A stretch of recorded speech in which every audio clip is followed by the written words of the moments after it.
Tentunya untuk pencalonan ini saya akan menawarkan kepada masyarakat terkait dengan rekam jejak ya. Rekam jejak baik sebelum menjadi anggota DPR maupun rekam jejak ketika kemudian mendapatkan amanah sebagai anggota DPR. Jadi saya sama juga seperti pasangan Amin tadi. Ayo silahkan nilai saya. Kalau ternyata dianggap selama ini saya tidak berbuat apa-apa ya untuk bangsa ini dan untuk dapil saya di Lampung, maka nggak usah pilih saya, sederhana itu saja. Nah, oleh karena itulah maka saya selalu berusaha menjelaskan apa saja yang saya lakukan. Misalnya di dalam DPR saya ditugaskan di Komisi 3 misalnya ya, kita melakukan tugas pengawasan ya, ketika ada masalah yang disampaikan kepada saya gunakan kewenangan saya ya untuk membantu dan menolong masyarakat ya, menyampaikan kepada mitra-mitra kita, kepada kepolisian, kepada kejaksaan, kepada BNN, kepada BNPT, kepada KPK dan sebagainya. Termasuk juga bagaimana perbaikan-perbaikan yang kita dorong ya pada institusi-institusi penegak hukum itu untuk mereka melakukan reformasi institusi. Kemudian untuk legislasi, saat saya ini adalah inisiator ya untuk RUU, kemarin masih RUU tindak pidana kekerasan seksual, dan saya dorong bekerja sama juga dengan teman-teman masyarakat sipil untuk menjadikan undang itu sebagai undang-undang. Dan alhamdulillah berhasil. Ya. Sekarang tinggal kita kawal implementasinya.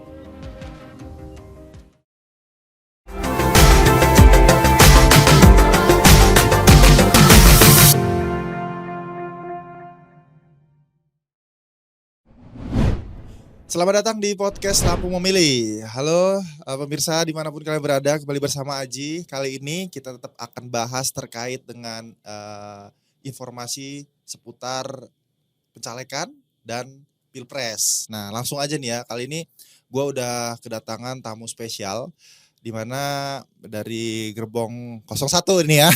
Jadi langsung aja kita kenalin, pasti kalian gak asing karena sering muncul di layar kaca ini ya, sering muncul di beberapa stasiun TV ketika sedang ada debat dan banyak hal, diskusi-diskusi yang luar biasa. Nah langsung aja gue kenalin, ini adalah Bang Taufik Basari ya Bang ya. Mungkin kita sebagai apa nih Bang di 01 Bang?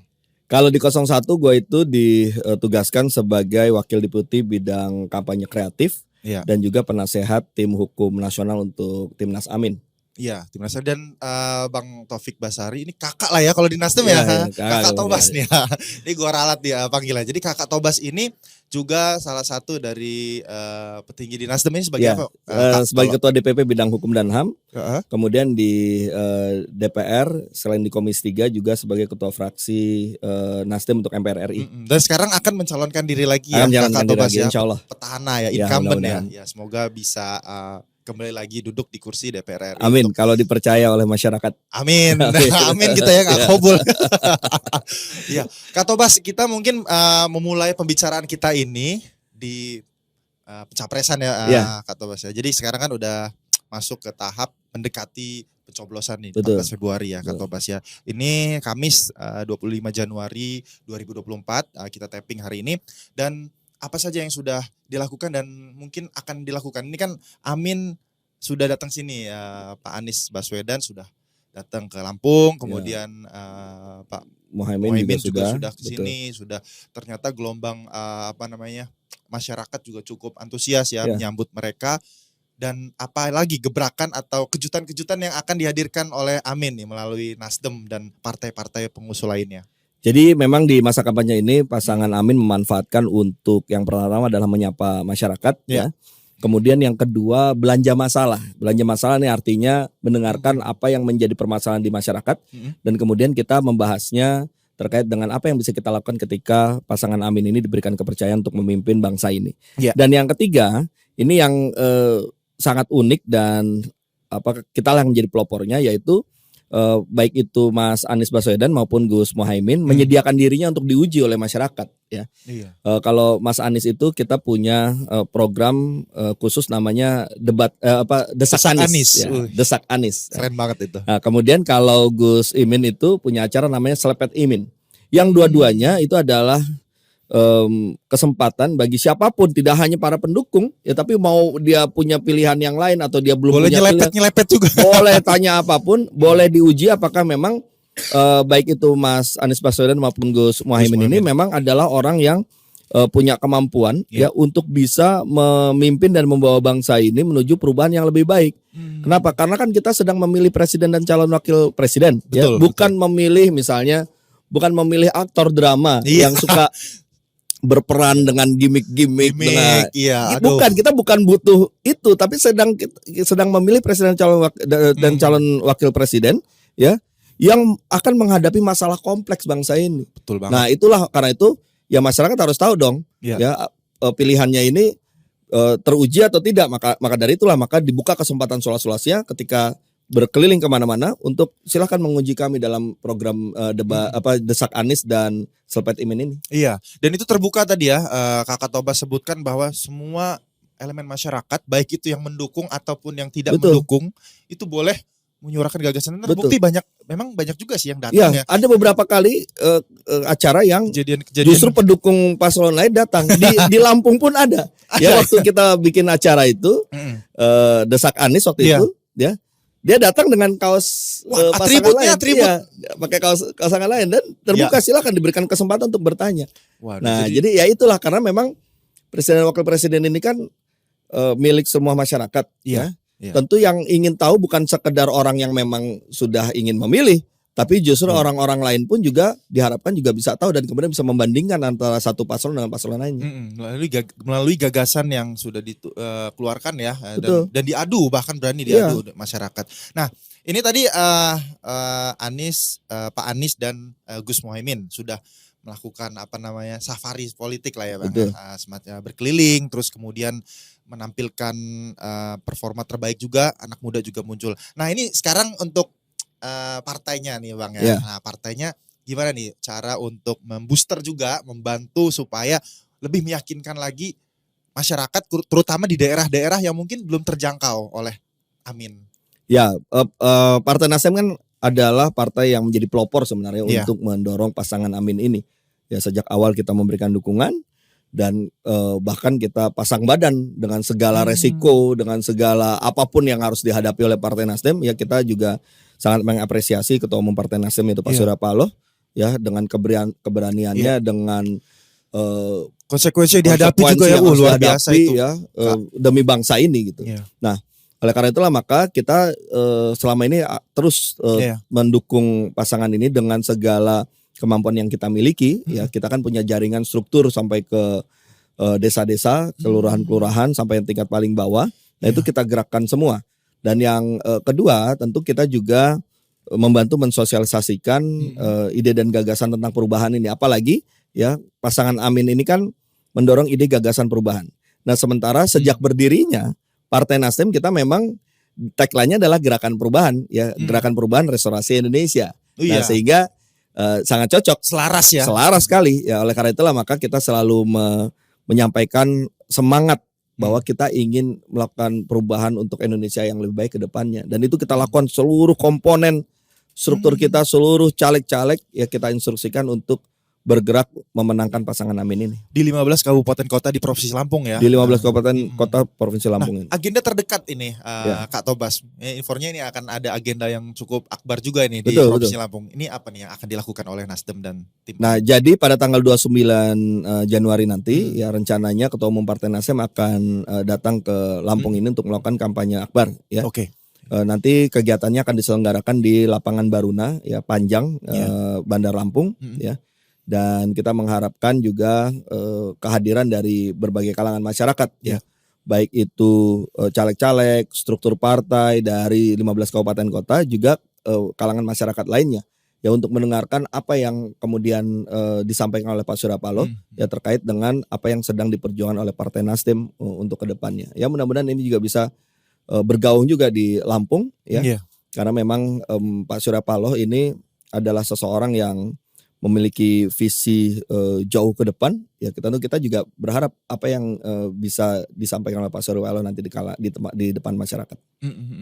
Nah, untuk saat ini seperti apa pergerakan dari seluruh partai? Kita nggak cuma ada PKB ya. Ada PKB, ada PKS, ada PKS. Nah, sejauh ini gimana nih harmonisasi dan mungkin untuk tetap menjaga menjaga supaya tetap serasi lah jalannya untuk mendukung Amin seperti ini, gimana konsolidasi saat ini? Ya komunikasi dan koordinasi antar partai koalisi antara Nasdem, PKB, PKS dan juga Partai Umat ya, itu sangat baik ya, baik itu di tingkat nasional, tingkat pusat maupun juga di daerah-daerah termasuk juga di Lampung ya. Kebetulan di Lampung ini kan kita juga saling mengenal ya, kita selama ini juga sangat akrab dan alhamdulillah komunikasinya sangat baik, koordinasi sangat baik sehingga kita meyakini bahwa dengan koordinasi yang baik ini tentunya bisa membawa kemenangan untuk pasangan Amin di Lampung ini. Nah, kalau kita lihat di Instagram ini ya, di medsos itu banyak sekali ada penolakan terhadap kedatangan Anies ini kalau Kakak Tobas melihat ini karena apa nih, faktor ketakutan dari lawan kah atau seperti apa? Ya, jadi memang sejak awal ya saya sampaikan apa adanya ya. Sejak awal memang kita melihat adanya satu gerakan yang khawatir ya terhadap pasangan Amin ini sehingga melakukan berbagai hal ya guna untuk menghalang-halangi. Bahkan gerakan ini pun bahkan untuk menghalangi pencalonan, bukan hanya menghalangi kemenangan ya. Ya bahkan dari sebelumnya diupayakan supaya sampai tidak menjadi calon, bahkan ada yang sampai bertaruh nanti Mas Anies Baswedan tidak akan menjadi calon presiden ya, sebagai calon saya tidak gitu, ada macam-macam gitu ya. Nah ternyata terus berlanjut ketika menjadi pasangan calon pun masih ada upaya-upaya itu ya. Tapi kita merasa bahwa jika pemilih ini cerdas, masyarakat kemudian kritis ya dan rasional, tentu akan bisa membaca apa yang terjadi ini semua ya. Tentu juga bisa menilai ya apakah memang hal-hal yang seperti ini terjadi, penghalangan, ada izin yang dicabut, wah macam-macam itu ya.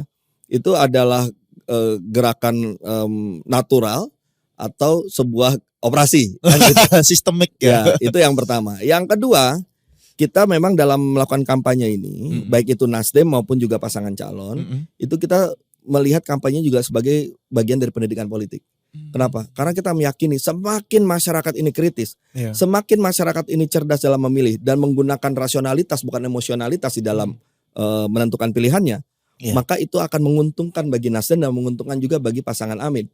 Ya, karena itu tadi mereka bisa memilah mana yang memang hanya menampilkan gimmick, mana yang menampilkan hal-hal yang substantif, menampilkan ide dan gagasan. Nah kalau misalnya kita memang rasional dan kritis, tentu kita akan lebih percaya kepada orang-orang atau calon-calon yang memang yang ditampilkan adalah ide dan gagasan. Karena itu yang kita butuhkan di bangsa ini kan.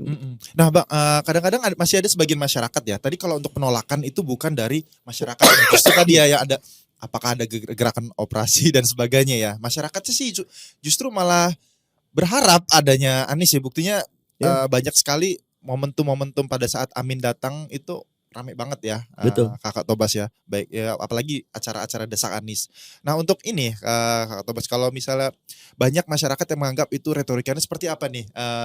Kayaknya calon 01 ini kebanyakan pembahasan yang mungkin membosankan bagi sebagian orang. Nah ini mungkin bisa disampaikan seperti apa? Memang apakah harus seperti itu atau bagaimana cara menyampaikannya? Jadi begini, seorang pemimpin itu harus mampu menerjemahkan apa yang ada di pikirannya dengan kata-kata yang dikeluarkannya.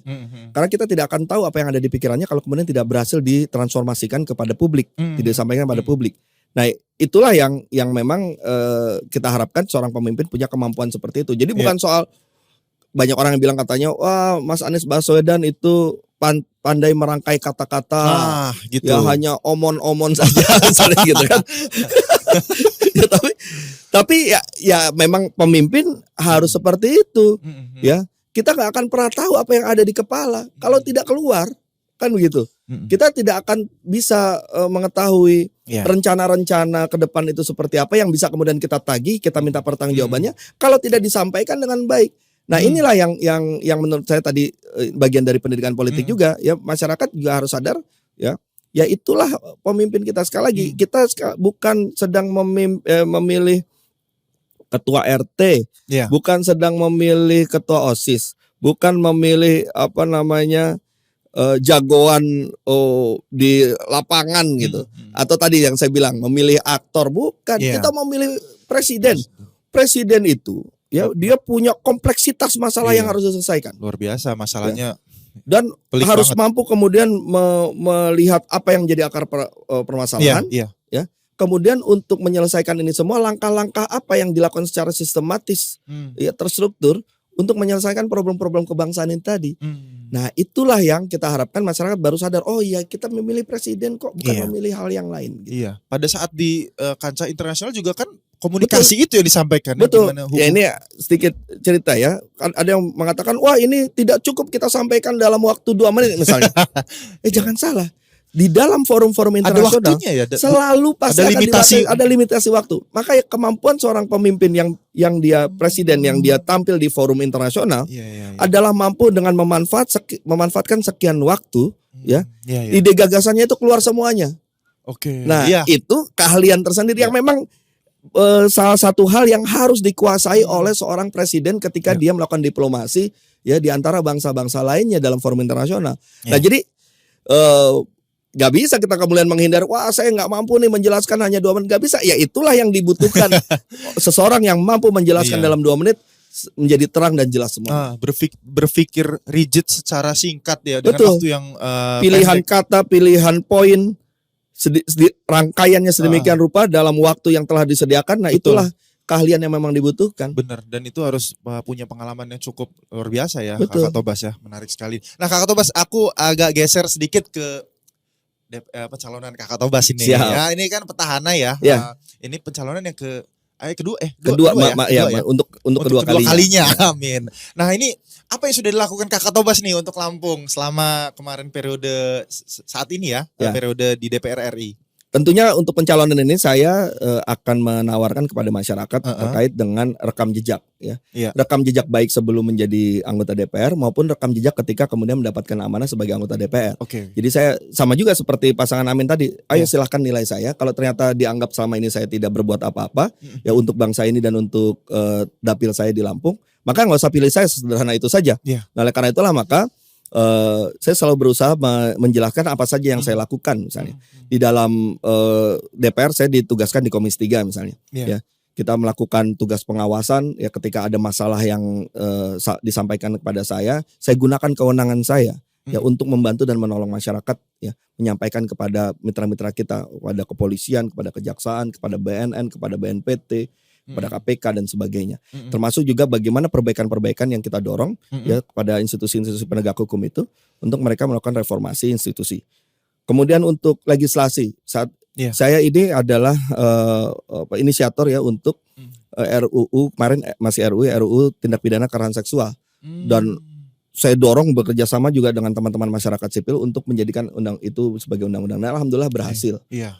Sekarang tinggal kita kawal implementasinya. Saat ini saya juga sedang mendorong 2 RUU yang masih mendapatkan hambatan, yaitu RUU Perlindungan Pekerja Rumah Tangga dan RUU Masyarakat Hukum Adat.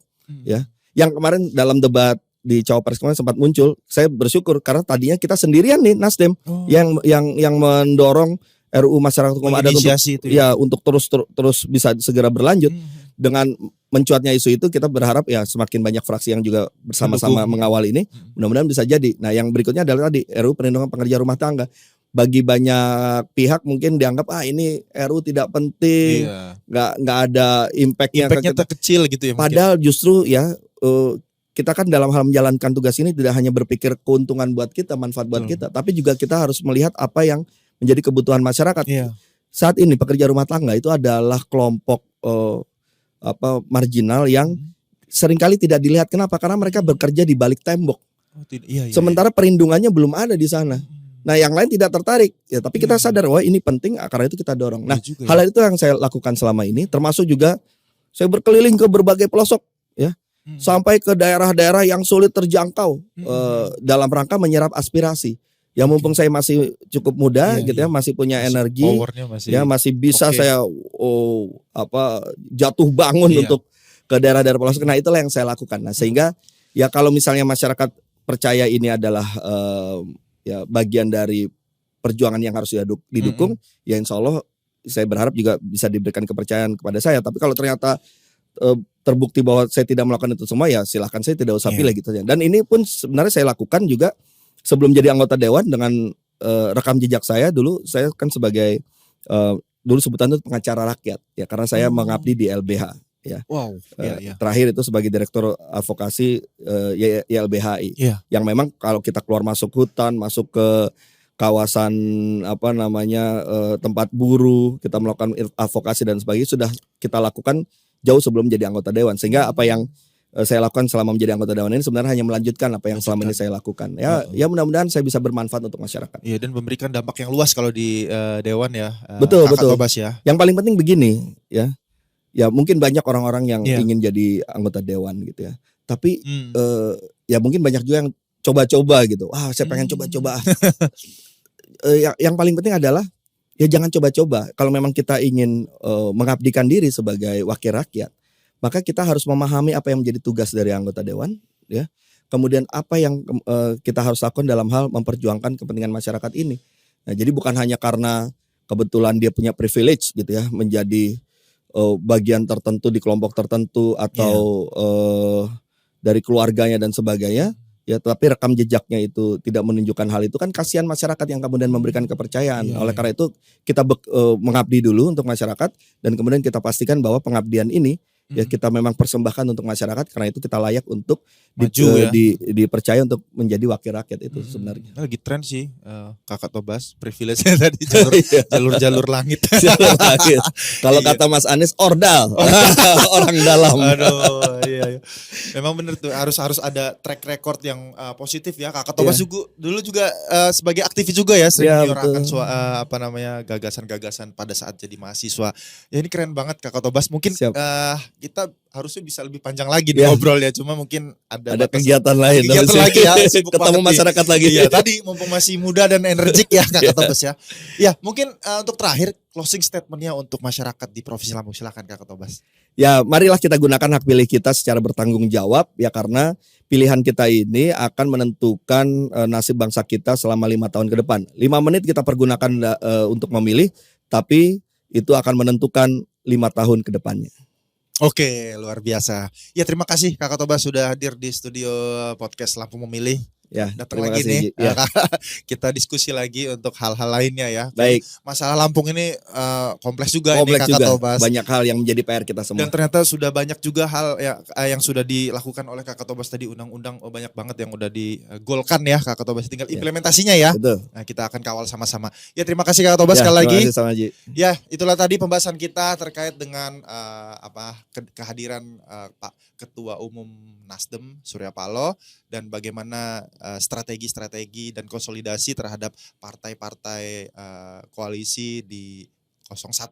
Nah, kita akan bahas kembali hal-hal yang menarik lainnya bersama dengan caleg dan tim-tim dari 01, 02 atau 03 di podcast Lampung Memilih. Ya, saya Aji pamit, sampai jumpa.